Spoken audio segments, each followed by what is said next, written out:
बिहार में विधानसभा चुनाव होने वाले हैं, लेकिन उससे पहले एक और राजनीतिक परिवार में बगावत शुरू हो गई है।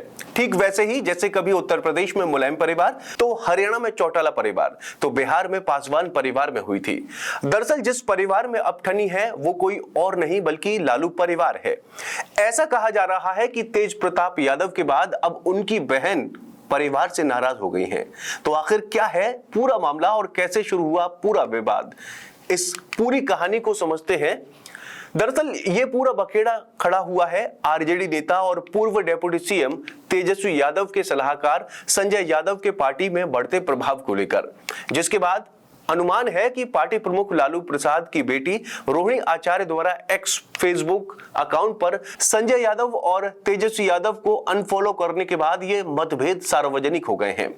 पिछले हफ्ते लालू की बेटी रोहिणी आचार्य ने अपने भाई और राज्य में विपक्ष के नेता तेजस्वी की 5 दिवसीय बिहार अधिकार यात्रा में संजय यादव की मौजूदगी की आलोचना करते हुए एक पोस्ट किया था। यात्रा की बस की अगली सीट पर बैठे राज्यसभा सांसद की तस्वीर में सोशल मीडिया में पोस्ट कर कहा कि ये सीट लालू प्रसाद या तेजस्वी में से किसी एक के लिए है और उनकी अनुपस्थिति में खाली रहनी चाहिए।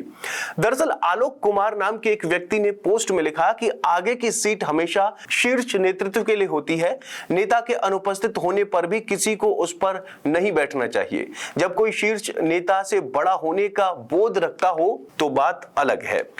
हम और बिहार की जनता लालू प्रसाद या तेजस्वी प्रसाद यादव को आगे की सीट पर बैठे देखने के आदी हैं। हमें किसी और को आगे की सीट पर बैठे देखना बर्दाश्त नहीं है, लेकिन हम उन चाटुकारों पर टिप्पणी नहीं कर सकते जो किसी व्यक्ति में एक अद्वितीय रणनीतिकार, सलाहकार और रक्षक देखते हैं।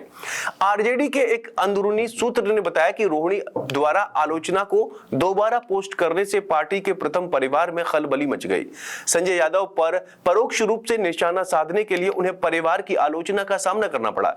उन पर डैमेज कंट्रोल का दबाव था। पार्टी ने संजय यादव को लेकर परिवार में मतभेदों को कम करने की कोशिश की और दलित नेताओं शिवचंद्र नाम और रेखा पासवान को यात्रा में आगे की सीट पर बिठाया।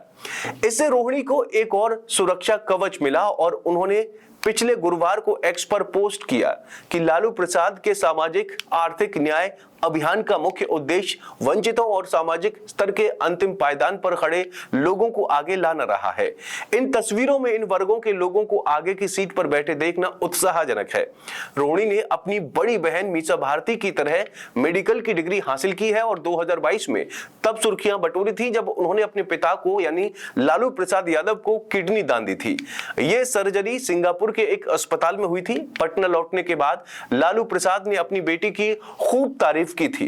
रोहिणी ने पिछले साल सारण में लोकसभा चुनाव लड़ा था और मौजूदा भाजपा सांसद और पूर्व केंद्रीय मंत्री राजीव प्रताप रूडी से मामूली अंतर से हार गई थीं। अपनी कथित राजनीतिक महत्वाकांक्षाओं को लेकर जब रोहिणी ट्रोल हुई तो उन्होंने सिंगापुर के एक अस्पताल के ऑपरेशन थिएटर में ले जाए जाने का 2022 का एक वीडियो पोस्ट करके अपनी स्थिति का संकेत दिया।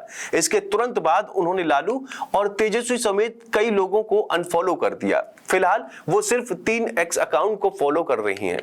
उनके पति सरमेश सिंह उर्दू शायर राहत इंदौरी और एक अखबार है। रविवार को रोहिणी ने एक्स पर पोस्ट कर उन लोगों पर निशाना साधा जिनका पार्टी को हाईजैक करने का गुप्त उद्देश्य है। उन्होंने लिखा कि मेरे बारे में फैलाई जा रही सभी अफवाहें निराधार हैं और मेरी प्रतिष्ठा को नुकसान पहुंचाने के उद्देश्य से चलाए जा रहे एक दुर्भावनापूर्ण अभियान का हिस्सा है, जिसे ट्रोल्स, उपद्रवी व्यक्तियों, पेड मीडिया और पार्टी को हाईजैक करने के गुप्त इरादे रखने वाले लोग हवा दे रहे हैं। मेरी ना कभी कोई राजनीतिक महत्वाकांक्षा रही है, ना है और ना रहेगी।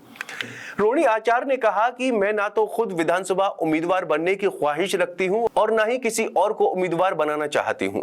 मुझे राज्यसभा सदस्य बनने की कोई इच्छा नहीं है, ना ही मेरे परिवार के किसी सदस्य से कोई प्रतिद्वंद्विता है। मुझे पार्टी या भविष्य की किसी सरकार में किसी पद का लालच नहीं है। मेरे लिए मेरा आत्मसम्मान, मेरे माता पिता के प्रति सम्मान और समर्पण और मेरे परिवार की प्रतिष्ठा सर्वोपरि है। यानी ये कह सकते हैं कि आने वाले विधानसभा चुनाव में अगर लालू परिवार के अंदर जो फूट सी पड़ती दिखाई दे रही है, अगर वो ठीक नहीं होती तो आने वाले विधानसभा चुनाव में कुछ बहुत बड़ा उलटफेर हो सकता है। हालांकि वो तो आगे वक्त ही बताएगा कि आखिर क्या होगा। आपका इस बारे में क्या कहना है, कमेंट करके जरूर बताएं और चैनल को जरूर सब्सक्राइब करें।